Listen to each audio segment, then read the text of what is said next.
शहर में करबला मैदान में सत्य और मानवता अकबंध राखवा थयेला वीरोनी याद में आरूढ़ करेला ताजियाનું विसर्जन કરવામાં આવ્યું હતું। दरमियान ताजियाना जुलूस में जोड़ाયેલા भाई बहनों और बाळकों ने हिंदू सामाजिक कार्यकर प्रभु सोलंकी द्वारा नास्तो और चा आपवामां આવ્યો હતો। हिंदू कार्यकर प्रभु सोलंकीए मानवता और हिंदू मुस्लिम कोमी एकताનું उत्कृष्ट उदाहरण पूरुं पाड्युं હતું।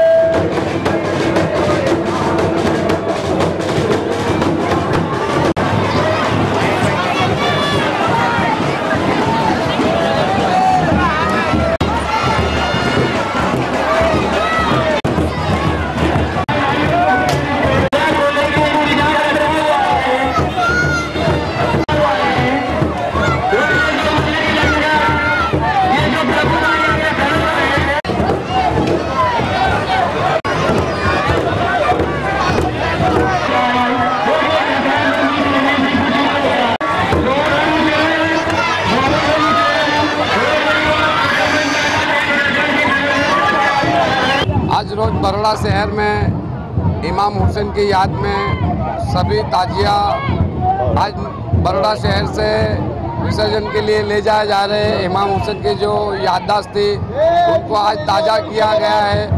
और मैं भी एक हिंदू भाई हूँ, तो हम सब लोग ये त्यौहार को मिलकर हम लोग बिस्किट और नाश्ते का सब हमारे जो होता है हम हमारे भक्ति से शक्ति से जितना होता है वो हम यहाँ कर रहे हैं। हिंदू मुसलमान सभी भाई लोग मिल के कर रहे हैं। खुद प्रभु सोलंकी